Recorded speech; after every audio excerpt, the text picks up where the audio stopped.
നമസ്കാരം. കേരളത്തിന്റെ വികസന തുടർച്ചകൾ അടുത്തറിയാൻ കേരള വിഷൻ ന്യൂസ് 140 നിയമസഭാ മണ്ഡലങ്ങളിലൂടെയും സഞ്ചരിക്കുകയാണ്. വികസന തുടർച്ച എന്ന ഈ പരിപാടിയുടെ ഇന്നത്തെ എപ്പിസോഡിൽ തിരുവനന്തപുരം നിയോജക മണ്ഡലത്തിലൂടെയും പത്തനംതിട്ട ജില്ലയിലെ അടൂർ മണ്ഡലത്തിലൂടെയും എറണാകുളം ജില്ലയിലെ വൈപ്പിൻ നിയോജക മണ്ഡലത്തിലൂടെയും നമുക്ക് യാത്ര ചെയ്യാം.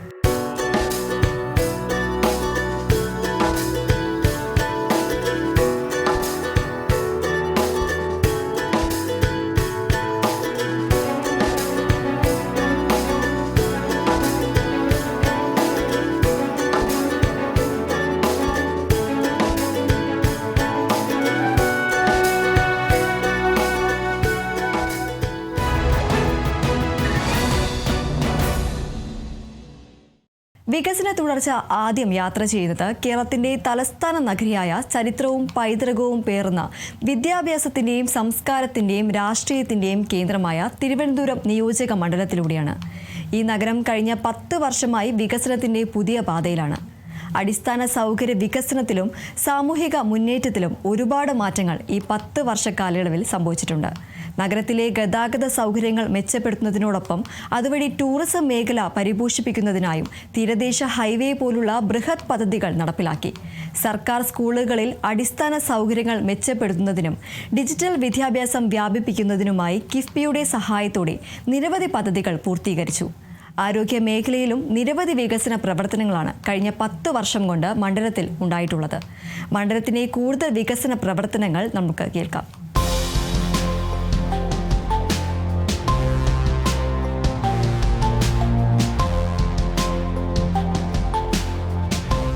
നിരവധിയായിട്ടുള്ള വികസന പ്രവർത്തനങ്ങൾ നടത്താൻ കഴിഞ്ഞൊരു കാലഘട്ടമാണ് LDF ഗവൺമെൻറ്റിൻ്റെ രണ്ടാം വരവും അതോടൊപ്പം തന്നെ ഒന്നാമത്തെ സർക്കാരും.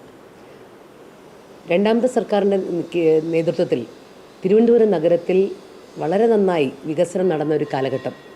ഒരുപക്ഷെ നമ്മുടെ നാട്ടിൽ റോഡുകളുടെ പ്രവർത്തനങ്ങളാണെങ്കിലും അതോടൊപ്പം തന്നെ ഇലക്ട്രിസിറ്റിയുടെ വിഷയങ്ങളിലാണെങ്കിലും അതിലൊക്കെ ഉപരിയായി നമ്മുടെ പൊതുവിദ്യാലയങ്ങൾ സജ്ജമാക്കുന്ന തരത്തിൽ അതോടൊപ്പം തന്നെ നമ്മുടെ ആശുപത്രികൾ ആതുരാലയങ്ങൾ സജ്ജമാക്കുന്ന കാര്യങ്ങളിൽ എല്ലാം തന്നെ കേരളത്തിലെ ഗവൺമെൻറ്റിന് മതിയായ ഫണ്ട് ഒരു ഫെഡറൽ സംവിധാനത്തിലൂടെ ലഭ്യമാക്കേണ്ടുന്ന കേന്ദ്ര ഗവൺമെൻറ് തരാതിരിക്കുമ്പോഴും അതിനൊരു പകരം സംവിധാനം എന്നുള്ള രീതിയിൽ നമ്മുടെ ഗവൺമെൻറ് ഏർപ്പെടുത്തിയ കിഫ്ബി സംവിധാനത്തിലൂടെ നഗരത്തിൽ നടന്ന വികസനങ്ങൾ എണ്ണി നമുക്ക് പറയേണ്ടി വരും. ഞാൻ വഴുതക്കാട് വാർഡിനെ പ്രതിനിധാനം ചെയ്യുന്ന ഒരു ജനപ്രതിനിധിയാണെന്നുള്ളത് കൊണ്ട് തന്നെ കോട്ടൺ ഹിൽ സ്കൂളിൽ ഞാൻ വിദ്യാർത്ഥിനിയായിരുന്ന സമയത്തും പോയിട്ടുള്ള അല്ലെങ്കിൽ അവിടെ പഠിച്ചിരുന്ന ഒരാളാണ്. സ്വാഭാവികമായും ഇന്ന് ആ സ്കൂളിൻ്റെ മാറ്റം CBSE ICSE നിലവാരത്തിലുള്ള സ്കൂളുകളെ പോലും കിടപിടിക്കുന്ന തരത്തിലേക്ക് സ്കൂളിൻ്റെ ഭൗതിക സാഹചര്യങ്ങൾ മെച്ചപ്പെടുത്താൻ സാധിച്ചു. തദ്ദേശ സ്വയംഭരണ സ്ഥാപനങ്ങളിലേക്ക് നമ്മുടെ സർക്കാർ സ്കൂളുകൾ കൈമാറിയതിന് ശേഷം നടന്ന വികസന പ്രവർത്തനങ്ങളിൽ എല്ലാം നമുക്ക് പൂർത്തീകരിക്കാൻ സാധിക്കുമായിരുന്നില്ല. പക്ഷേ കിഫ്ബി ഫണ്ടും ഉപയോഗിച്ചുകൊണ്ട് ഇപ്പോൾ കോട്ടൺ ഹിൽ സ്കൂളാണെങ്കിലും മണക്കാട് സ്കൂളാണെങ്കിലും നഗരത്തിലെ പ്രമുഖ വിദ്യാലയങ്ങളെല്ലാം തന്നെ അത് ചാല സ്കൂളാണെങ്കിലും അങ്ങനെ എണ്ണി കരമന അങ്ങനെ നമ്മൾ പറയാൻ പറ്റുന്ന തിരുവനന്തപുരം നഗരത്തിലെ പ്രധാനപ്പെട്ട തീരദേശ പ്രദേശങ്ങളിലുള്ള സ്കൂളുകൾ ഉൾപ്പെടെ ചാക്ക സ്കൂള്, പേട്ട സ്കൂള്, നമ്മുടെ ഓരോ സ്കൂളുകളും എടുത്ത് പരിശോധിച്ചാൽ കിഫ്ബി മുഖാന്തരം നടന്ന വികസനങ്ങൾ എത്ര കണ്ട് നമുക്കെല്ലാവർക്കും അഭിനന്ദനാർഹമാണ് എന്ന് പറയാൻ സാധിക്കും. സാധാരണ കുഞ്ഞുങ്ങളുടെ വിദ്യാഭ്യാസം ലക്ഷ്യമിടുന്നതാണ് പൊതുവിദ്യാലയങ്ങൾ. അത്തരത്തിലുള്ള സ്കൂളുകളെ സജ്ജമാക്കുക വഴി അടിസ്ഥാനപരമായിട്ടുള്ള ഒരു വികസനത്തിന് അല്ലെങ്കിൽ ഒരു പുതിയ തലമുറയെ സൃഷ്ടിക്കുന്നതിന് നമ്മുടെ സ്കൂളുകളെ സജ്ജമാക്കാൻ സാധിച്ചു.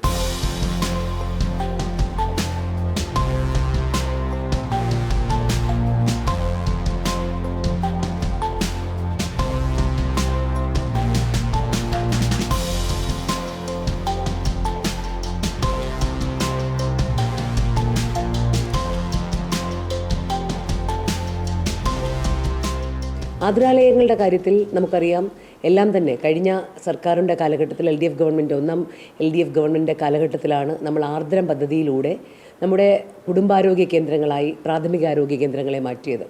ഇന്നിപ്പോൾ തൊട്ടടുത്ത് എൻ്റെ വാർഡിൽ തന്നെ വഴുതക്കാട് ചിലപ്പോൾ ആരോഗ്യ കേന്ദ്രമില്ലെങ്കിൽ പോലും തൊട്ടടുത്ത വാർഡിൽ ജഗതിയിൽ ആരോഗ്യ കേന്ദ്രം പ്രവർത്തിക്കുകയാണ്. എല്ലാ സജ്ജീകരണങ്ങളും രാവിലെ മുതൽ അവിടെ ചികിത്സിക്കുവാൻ ഡോക്ടർ, അതോടൊപ്പം നഴ്സുമാർ, മറ്റ് സജ്ജീകരണങ്ങൾ, ഫാർമസി സംവിധാനങ്ങൾ എല്ലാം തന്നെ ഉള്ള ഒരു ആരോഗ്യ കേന്ദ്രമായി അതിനെ മാറ്റാൻ സാധിച്ചു. അങ്ങനെ നമുക്ക് വികസനങ്ങൾ കൊണ്ടെത്തിക്കാൻ സാധിച്ചത് ഈ സർക്കാരിൻ്റെ ഏറ്റവും വലിയ പ്രവർത്തന മികവായി നമ്മൾ തെളിയിക്കണം വികസന കാര്യങ്ങളിൽ. ഇപ്പോൾ സ്മാർട്ട് സിറ്റി പദ്ധതി മുഖാന്തരം നമ്മുടെ നാട്ടിൽ നടന്ന റോഡുകളുടെ മാറ്റം നമ്മുടെ ബഹുമാനപ്പെട്ട MLA ശ്രീ ആൻ്റണി രാജുവിൻ്റെ നേതൃത്വത്തിൽ ഇവിടെ ഈ റോഡുകൾ എല്ലാം തന്നെ വികസന കാര്യങ്ങളിൽ വളരെ മാറ്റങ്ങൾ നമുക്കുണ്ടാക്കാൻ സാധിച്ചു. അതോടൊപ്പം ഹൈമാസ് ലൈറ്റുകൾ സ്ഥാപിക്കുക വഴി നമ്മുടെ നഗരത്തിൽ ഒരുപക്ഷെ ഒരു വികസിത നഗരം അല്ലെങ്കിൽ അത്തരത്തിൽ ഒരു ജനസഞ്ചാരമുള്ള നഗരത്തിൽ ഏറ്റവും അത്യാവശ്യം എല്ലാ കുറ്റകൃത്യങ്ങളിൽ നിന്നുമൊക്കെ ജനങ്ങളെ മുക്തി നേടേണ്ടത് നല്ല ലൈറ്റ് സജ്ജീകരണങ്ങൾ രാത്രി സജ്ജീകരിക്കുക എന്നുള്ളതാണ്. ഇന്നത്തെ നമ്മുടെ സിറ്റി ലൈഫിനെ കുറിച്ച് നിങ്ങൾക്ക് എല്ലാവർക്കും ബോധ്യമുണ്ട്. രാത്രികാലങ്ങളിൽ പോലും യുവതലമുറയെല്ലാം തന്നെ റോഡിലുള്ള ഈ സാഹചര്യത്തിൽ കൂടുതൽ കുറ്റകൃത്യങ്ങളും സാമൂഹ്യവിരുദ്ധ പ്രവർത്തനങ്ങളും നഗരത്തിൽ നടക്കാതിരിക്കണമെങ്കിൽ നന്നായി നമ്മുടെ ഇടറോഡുകളിലും മെയിൻ റോഡുകളിലുമെല്ലാം ഇലക്ട്രിസിറ്റി സംവിധാനങ്ങൾ കൊണ്ടുവരേണ്ടതുണ്ട്. MLAയുടെ നേതൃത്വത്തിൽ പല വാർഡിൻ്റെ പ്രദേശങ്ങളിലും 25 വാർഡിൻ്റെ പ്രദേശങ്ങളിലും അത്തരത്തിൽ വലിയ ഹൈമാസ് ലൈറ്റുകൾ സ്ഥാപിച്ചുകൊണ്ട് അവിടെയെല്ലാം തന്നെ ഇലക്ട്രിസിറ്റി സംവിധാനങ്ങൾ കൂടുതൽ വിപുലമാക്കുവാൻ സാധിച്ചു.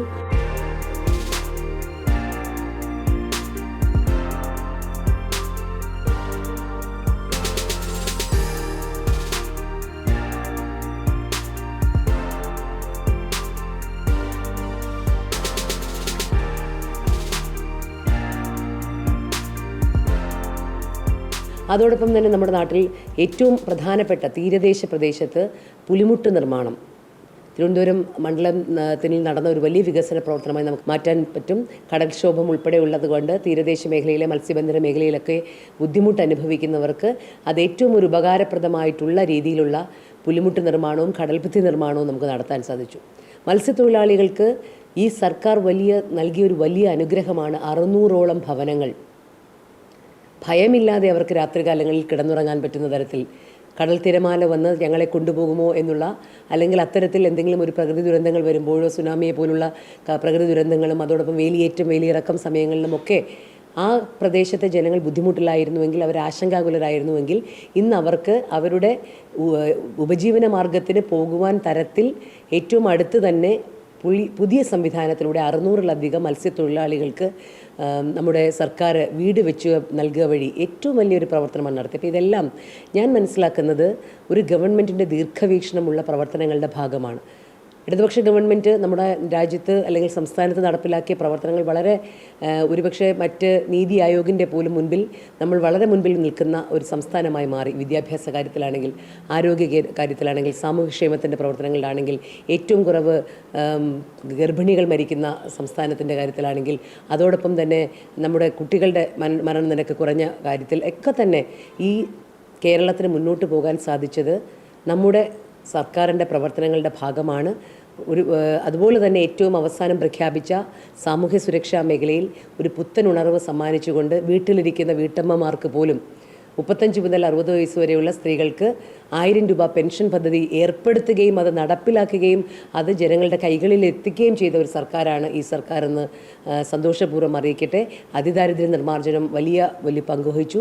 നമ്മുടെ ഈ നഗരത്തിൽ പോലും, തിരുവനന്തപുരം പോലുള്ള ഈ നഗരത്തിൽ പോലും പല വാർഡുകളിലും അത്തരത്തിൽ അതിദാരിദ്ര്യം അനുഭവിക്കുന്നവർ റേഷൻ കാർഡോ സ്വന്തമായ ഐഡൻറ്റിറ്റി കാർഡോ ഒന്നുമില്ലാതെ കടൽ വരാന്തകളിൽ ഉറങ്ങിയവരെ പോലും ഒരു ശ്രദ്ധാകേന്ദ്രമാക്കിക്കൊണ്ട് അവരെ പോലും സംരക്ഷിക്കുന്ന നിലപാടുമായി മുന്നോട്ട് പോയ ഒരു സർക്കാരാണ് ഇന്ന് കേരളത്തിൽ അധികാരത്തിലുള്ളത്.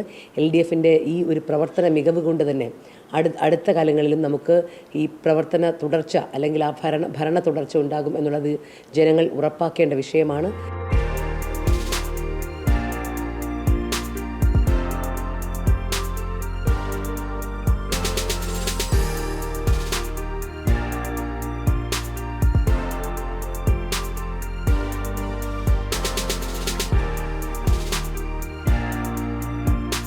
ഈ സാധാരണക്കാരൻ്റെ ജീവിതം കൂടുതൽ സജ്ജമാകുവാൻ, നാട്ടിൽ വികസനം നടക്കാൻ, നാട്ടിൽ ക്ഷേമം നടക്കാൻ, എല്ലാ ജനതയും ഒരുപോലെ ചേർത്ത് പിടിച്ചുകൊണ്ട് അത് സമ്പന്നരെന്നോ ദരിദ്രരെന്നോ അതിദാരിദ്ര്യം അനുഭവിക്കുന്നവരോ എന്ന് വേർതിരിവില്ലാതെ ഒരേപോലെ എല്ലാവർക്കും സംവിധാനം ഒരുക്കുവാൻ പറ്റിയ ഒരു സർക്കാരാണ് നമ്മുടെ വിഴിഞ്ഞം പദ്ധതി.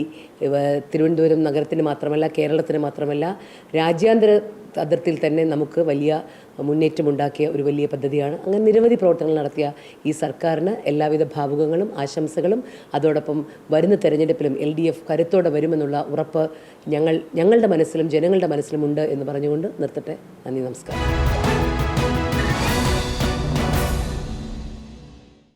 വികസന തുടർച്ച ഇനി യാത്ര ചെയ്യുന്നത് പത്തനംതിട്ട ജില്ലയുടെ തെക്കേ അറ്റത്തുള്ള വാണിജ്യ സാംസ്കാരിക പ്രാധാന്യമുള്ള അടൂർ നിയോജക മണ്ഡലത്തിലൂടെയാണ്. കഴിഞ്ഞ 10 വർഷമായി അടൂർ മണ്ഡലം വികസനത്തിന്റെ പുതിയ പാതയിലൂടെ യാത്ര ചെയ്യുകയാണ്. സംസ്ഥാന സർക്കാർ കിഫ്ബിയുടെ പിൻബലത്തോടെ ചെയ്ത നിരവധി വികസന പ്രവർത്തനങ്ങളാണ് അടൂരിന്റെ സമഗ്രമായ വളർച്ചയ്ക്ക് ഊർജം പകരുന്നത്. വിദ്യാഭ്യാസം, ആരോഗ്യം, ഗതാഗതം തുടങ്ങി അടൂരിന്റെ സമസ്ത മേഖലകളിലും നിരവധി വികസന പ്രവർത്തനങ്ങളാണ് നടന്നിട്ടുള്ളത്. മണ്ഡലത്തിന്റെ കൂടുതൽ വികസന പ്രവർത്തനങ്ങൾ നമുക്ക് നോക്കാം.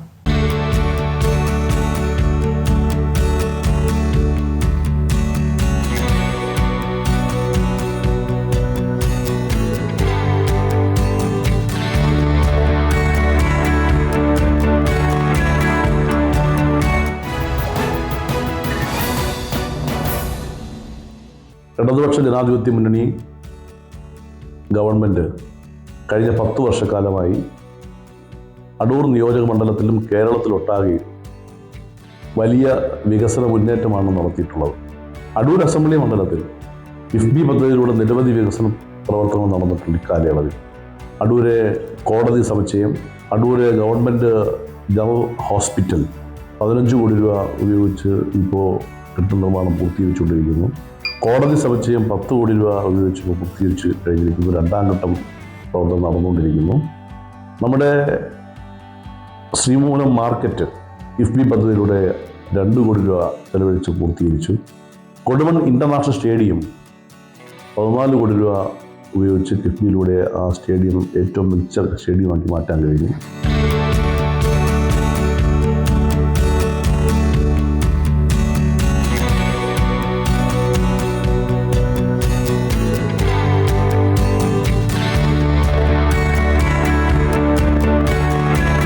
അതുപോലെ വിദ്യാഭ്യാസ മേഖലയിലും ആരോഗ്യ മേഖലയിലും കിഫ്ബി പദ്ധതിയിലൂടെ പുതിയ അടിസ്ഥാന സൗകര്യം ഒരുക്കാൻ കഴിഞ്ഞു. മണ്ഡലത്തിലെ Adoor government boys higher secondary school KIIFB നിന്ന് 5 കോടി രൂപയും MLA ആസ്തി വികസന ഫണ്ട് 3 കോടി രൂപ, അങ്ങനെ 8 കോടി രൂപ ചെലവഴിച്ചുകൊണ്ട് വളരെ മനോഹരമായിട്ടുള്ള ഒരു ഹയർ സെക്കൻഡറി സ്കൂൾ നിർമ്മാണം പൂർത്തീകരിച്ച് നാടിന് സമർപ്പിച്ചു. മുഴുവൻ ക്ലാസ് മുറിയും MLA ഫണ്ട് ഉപയോഗിച്ചുകൊണ്ട് ഹൈടെക്കാക്കി. പന്തളം തോട്ടക്കോണം ഹൈസ്കൂൾ 3 കോടി രൂപ ചെലവഴിച്ച് അത് പുതിയ കെട്ടിടം നിർമ്മിച്ചു. ഊഴിക്കാട് സ്കൂൾ 2 കോടി രൂപ ചെലവഴിച്ച് പുതിയ കെട്ടിടം നിർമ്മിച്ചു. തുമ്പമൺ സ്കൂള് UP സ്കൂളിന് 1 കോടി രൂപ ചെലവഴിച്ച് പുതിയ കെട്ടിടം നിർമ്മിച്ചു. അടൂർ ഗേൾസ് ഹൈസ്കൂൾ 3 കോടി രൂപ, തൃച്ചേന്ദമംഗലം ഹൈസ്കൂൾ 3 കോടി രൂപ, തൃച്ചേന്ദമംഗലം ഹയർ സെക്കൻഡറി സ്കൂൾ 1 കോടി രൂപ, തെങ്ങമ ഹൈസ്കൂൾ 1 കോടി രൂപ, കിഴക്കുപുറം ഹൈസ്കൂൾ 3 കോടി രൂപ. ഇതെല്ലാം കിഫ്ബി പദ്ധതിയിൽ നിന്ന് ചെലവഴിച്ചതാണ്.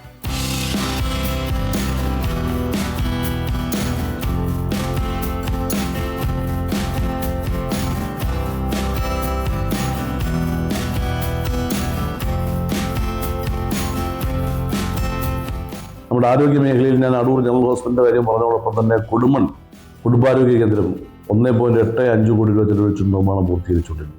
പള്ളിക്കൽ കുടുംബാരോഗ്യ കേന്ദ്രം 1.85 കോടി രൂപ ഉപയോഗിച്ച് നിർമ്മാണം പൂർത്തീകരിച്ചുകൊണ്ടിരുന്നു.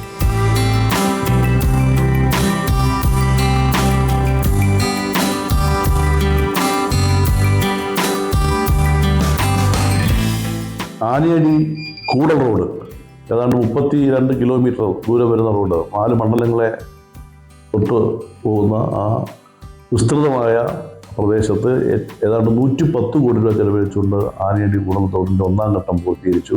2ാം ഘട്ടം ഇപ്പോൾ ആരംഭിച്ചു. പ്ലാന്റേഷൻ റോഡ്, അതുപോലെ തന്നെ പറന്തൽ കുരിശുമുക്കുട് റോഡ് തുടങ്ങി PWD റോഡ്, KP റോഡ് അടക്കം ഇപ്പോൾ നിർമ്മാണം പൂർത്തീകരിച്ചു കഴിഞ്ഞു. പുതിയതായി ഇപ്പോൾ Nellimukal Thengamam road, Parakode Aivarukala road, Parakode Cherunikkal road, Puthussery ഭാഗ റോഡ്, ഇതെല്ലാം ഇപ്പോൾ നിർമ്മാണം നടന്നുകൊണ്ടിരിക്കുകയാണ്.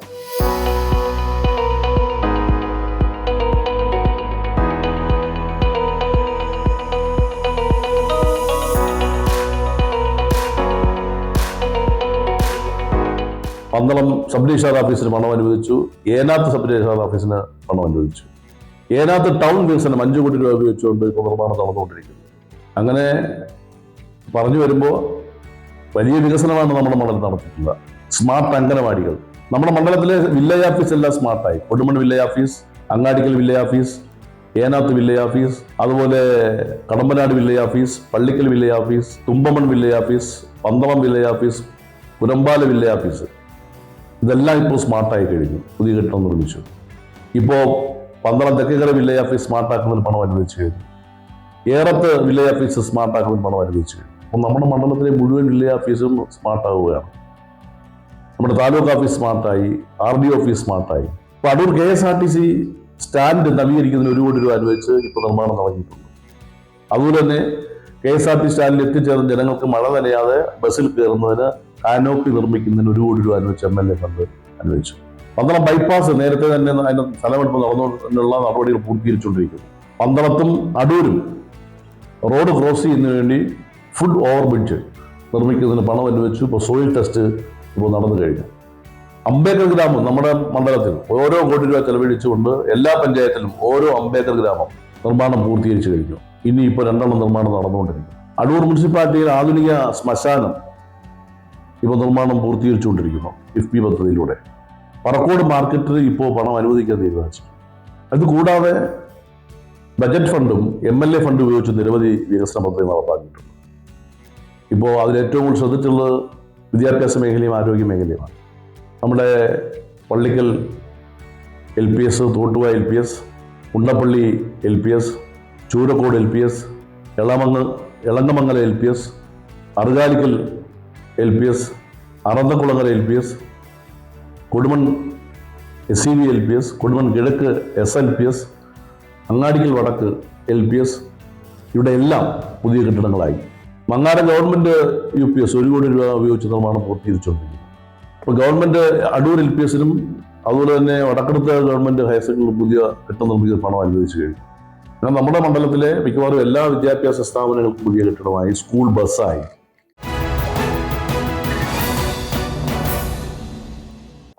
ആഞ്ഞാലി ആയുർവേദ ആശുപത്രിക്ക് പുതിയ കെട്ടിടം നിർമ്മിച്ചു. കൈതപ്പറമ്പ് ആശുപത്രിക്ക് അതിൻ്റെ പുതിയ കെട്ടിടത്തിൻ്റെ 1ാം ഘട്ടം പൂർത്തീകരിച്ച് 2ാം ഘട്ടം ഇപ്പം തുടങ്ങാൻ പോകുന്നു.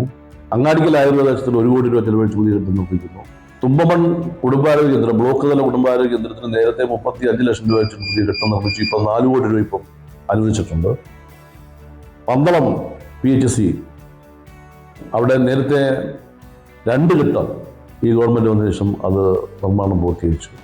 അങ്ങനെ ആരോഗ്യ മേഖലയും വിദ്യാഭ്യാസ മേഖലയും അടക്കം കിഫ്ബിയും ബജറ്റ് ഫണ്ടും MLA ഫണ്ട് വെച്ചുകൊണ്ട് കെട്ടിടം പൂർത്തീകരിച്ചു.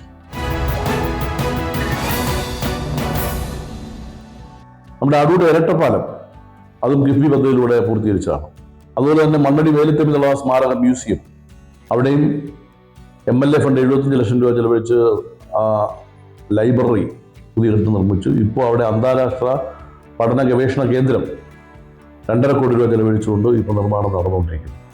അടൂർ ഇന്റർനാഷണൽ സ്റ്റേഡിയത്തിന് ഇപ്പോൾ കിഫ്ബി വഴി നിർമ്മാണം നടത്തുന്നതിന് 2018 പണം അനുവദിച്ചതാണെങ്കിലും ഭൂമി ഏറ്റെടുക്കലുമായി ബന്ധപ്പെട്ട് ചില സാങ്കേതിക പ്രശ്നങ്ങളുണ്ട്. അതെല്ലാം ഇപ്പോൾ പരിഹരിച്ച് അവിടെ ഇപ്പോൾ ഉടൻ തന്നെ അടൂർ ഇന്റർനാഷണൽ സ്റ്റേഡിയം നിർമ്മാണം ആരംഭിക്കാൻ പോകുന്നു. അടൂർ ജനറൽ ഹോസ്പിറ്റലിന് സ്ഥലപരിമിതിയുണ്ട്. അത് മനസ്സിലാക്കി IHRD കോളേജ് കിടക്കുന്ന സ്ഥലം അടൂർ ഗവൺമെൻറ് ഹോസ്പിറ്റലിന് വിട്ടുതരാൻ ഗവൺമെൻറ് തീരുമാനമെടുത്തു കഴിഞ്ഞു. IHRD കോളേജിന് AIPയുടെ സ്ഥലം വിട്ടുകൊടുക്കാനും ധാരണയായി. അടൂരെ സിവിൽ സ്റ്റേഷൻ, മിനി സിവിൽ സ്റ്റേഷന് 5 കോടി രൂപ അനുവദിച്ചു. അടൂരെ ഫയർ സ്റ്റേഷൻ നിർമ്മാണം പൂർത്തീകരിച്ചു. എക്സൈസ് കോംപ്ലക്സ് നിർമ്മാണം പൂർത്തീകരിച്ചു. PWD കോംപ്ലക്സ് നിർമ്മാണം നടന്നുകൊണ്ടിരിക്കുന്നു. AE ഓഫീസ് നിർമ്മാണം പൂർത്തീകരിച്ചു. അടൂരിന് പന്തളം AE ഓഫീസിനും പന്തളം വെറ്റിനറി ഹോസ്പിറ്റലിനും പണം അനുവദിച്ചു. അങ്ങനെ അടൂർ നിയോജക മണ്ഡലത്തിലെ കിഫ്ബി പദ്ധതിയിലൂടെയും ബജറ്റിലൂടെയും MLA ഫണ്ട് ഉപയോഗിച്ച് കോടിക്കണക്കിന് രൂപയുടെ വികസന പദ്ധതികളാണ് കഴിഞ്ഞ 10 വർഷക്കാലമായി നടന്നിട്ടുള്ളത് എന്ന് എനിക്ക് പറയാൻ കഴിയും. ജനങ്ങൾക്കത് ബോധ്യമാണ്. അതുകൊണ്ട് കേരളത്തിലെ 3ാം ഇടതുപക്ഷ മുന്നണി ഗവൺമെൻറ് അധികാരത്തിൽ വരുമ്പോൾ അടൂരും ഇടതുപക്ഷത്തോടൊപ്പം ചേർന്ന് നിൽക്കും എന്ന ഇക്കാര്യത്തിൽ ഞാൻ സൂചിപ്പിക്കും. വികസന തുടർച്ച ഇനി യാത്ര ചെയ്യുന്നത് അറബിക്കടലിനും വേമ്പനാട്ട് കായലിനും ഇടയിൽ നീണ്ടു കിടക്കുന്ന പ്രകൃതി സൗന്ദര്യവും തനതായ ജീവിതശൈലിയും കൊണ്ട് അനുഗ്രഹീതമായ ദ്വീപ് സമൂഹമായ വൈപ്പിൻ നിയോജക മണ്ഡലത്തിലൂടെയാണ്. മത്സ്യബന്ധനവും ടൂറിസവും പ്രധാന ജീവനോപാധിയായ ഇവിടം കഴിഞ്ഞ 10 വർഷം കൊണ്ട് വലിയ വികസന മാറ്റമാണ് കൈവരിച്ചിരിക്കുന്നത്. ദ്വീപുകളെ കരയുമായി ബന്ധിപ്പിക്കുന്ന നിരവധി ഗതാഗത പദ്ധതികളും മത്സ്യബന്ധനവും വിപണനവും സുഗമമാക്കുന്ന പദ്ധതികളും തുടങ്ങി നിരവധി വികസന പദ്ധതികളാണ് സർക്കാർ കിഫ്ബിയുടെ സഹായത്തോടെ നടപ്പിലാക്കിയിട്ടുള്ളത്. കൂടാതെ വിദ്യാഭ്യാസ മേഖലയിലും ആരോഗ്യ മേഖലയിലും അടിസ്ഥാന സൗകര്യ വികസനത്തിലും കഴിഞ്ഞ 10 വർഷം കൊണ്ടുള്ള വികസന പ്രവർത്തനങ്ങൾ എടുത്തു പറയേണ്ടതാണ്. മണ്ഡലത്തിന്റെ കൂടുതൽ വികസന പ്രവർത്തനങ്ങൾ നോക്കാം.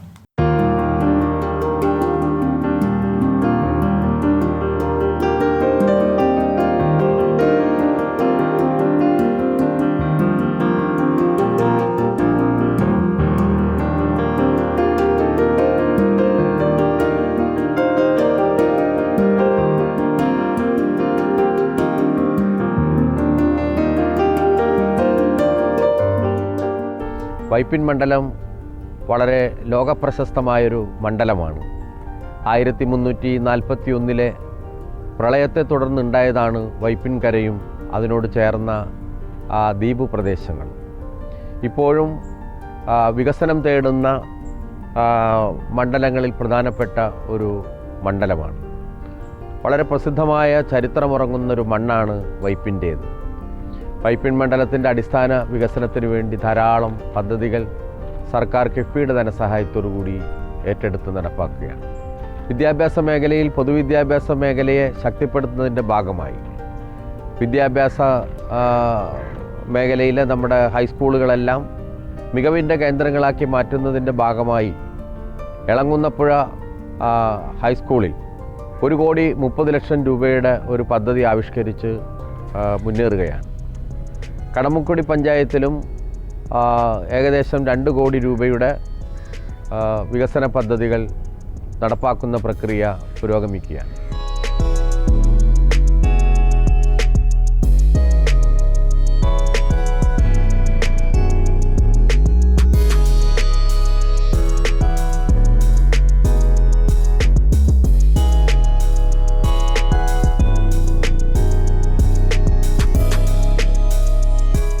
ഒരു 100 കൊല്ലത്തെ വൈപ്പിൻകരയിലെ ജനതയുടെ സ്വപ്നമായിരുന്നു മുനമ്പം അഴീക്കോട് പാലം. അത് 100 കൊല്ലങ്ങൾക്ക് മുമ്പ് തന്നെ നമുക്ക് മുന്നേയുള്ള പൂർവികർ ആഗ്രഹിച്ച ഒരു പാലമാണ്. തൃശ്ശൂർ ജില്ലയുമായും എറണാകുളം ജില്ലയുമായി ബന്ധിപ്പിക്കുന്നൊരു പ്രധാനപ്പെട്ട പദ്ധതിയാണ്. 146 കോടി രൂപയുടെ മുനമ്പം അഴീക്കോട് പാലം അത് യാഥാർത്ഥ്യമായിക്കൊണ്ടിരിക്കുകയാണ്.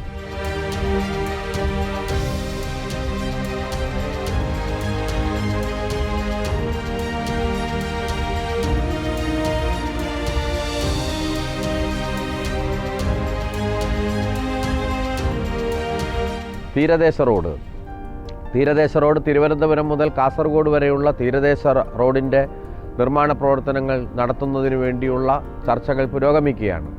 അതിൽ എറണാകുളം ജില്ലയിൽ 2 പ്രധാനപ്പെട്ട റീച്ചാണെന്നുള്ള കാര്യം എല്ലാവർക്കും അറിയാം.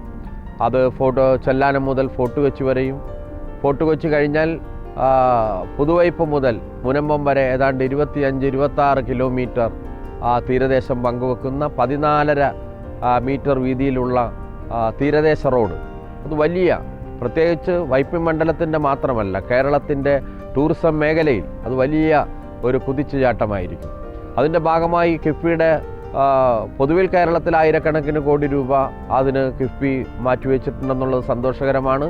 അതിലേതാണ്ട് 237 കോടി രൂപയോളം സ്ഥലമെടുപ്പിനും അതിൻ്റെ റോഡ് വികസനത്തിനും ഉൾപ്പെടെയുള്ള കാര്യങ്ങൾക്ക് വേണ്ടി വൈപ്പിൻ മണ്ഡലത്തിലാണ് ചെലവഴിക്കുന്നത്. ആ തീരദേശ റോഡ് വരുമ്പോൾ സ്വാഭാവികമായും മനോഹരമായ ഫോർട്ട് കൊച്ചി അഴിമുഖം, ഫോർട്ട് കൊച്ചിയും വൈപ്പിനെയും തമ്മിൽ ബന്ധിപ്പിക്കുന്ന അഴിമുഖത്ത് ആ തീരദേശ റോഡ് മുറിഞ്ഞു പോകാതിരിക്കുന്നതിന് വേണ്ടി ഇന്ത്യയുടെ ചരിത്രത്തിൽ ആദ്യമായി, കേരളത്തിൻ്റെ ചരിത്രത്തിൽ പ്രത്യേകിച്ചും നിയമസഭയിലും ഞാനത് ഉന്നയിച്ചതാണ്, നിവേദനമായി മുഖ്യമന്ത്രിക്ക് നൽകിയതാണ്. അതിലേറ്റവും മനോഹരമായിട്ടുള്ള ഈ അഴിമുഖം തീരദേശ റോഡ് മുറിഞ്ഞു പോകാതിരിക്കാൻ ഞാൻ നൽകിയ നിർദ്ദേശം സർക്കാരിൻ്റെ പരിഗണനയിലുണ്ട്. അത് ഒരു തുരങ്കപാതയാണ്, കടലിനടിയിലൂടെയുള്ള ഒരു ടണൽ നിർമ്മിക്കുക എന്നുള്ളതാണ്. ഇന്ത്യയുടെ ചരിത്രത്തിൽ ആദ്യത്തെ സംരംഭമായിരിക്കും, ഒരുപാട് ടൂറിസം പൊട്ടൻഷ്യലുള്ള ഒരു സംഭവമായിരിക്കും. സർക്കാരിൻ്റെ നിവേദനം പരിഗണിക്കുകയും അതിൻ്റെ ഭാഗമായി കേരളയിലൊരു സാധ്യതാ പഠനം നടത്തി സർക്കാരിൻ്റെ പരിഗണനയിൽ അത് ഉണ്ട്.